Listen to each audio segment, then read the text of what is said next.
Hello friends, तर आजची recipe आहे परवलची भाजी. पण ती मी बनवलेली नाही, ती माझ्या अहोंनी मला शूट करून पाठवलेली आहे. तर बघा, परवल घ्यायचे आणि त्यांची चाकूने हलकीशी साल काढून घ्यायची आणि मिठाच्या पाण्यात धुवून घ्यायचे.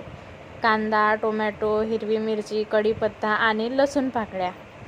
फोडणीमध्ये जिरे तडतडले की हे सगळे जिन्नस टाकून घ्यायचे आणि फोडणी छान परतून घ्यायची. बघा कसे परतत आहेत ते फोडणी. कांदा, टोमॅटो, हिरवी मिरची, कढीपत्ता छान परतले की मग चवीनुसार तिखट, मीठ, हळद, धनेपूड आणि थोडासा गरम मसाला आणि असेल तर चाट मसाला पण टाका. चव खूप छान लागते चाट मसाला टाकल्यामुळे. आणि भाजी पाणी न घालता शिजवून घ्या.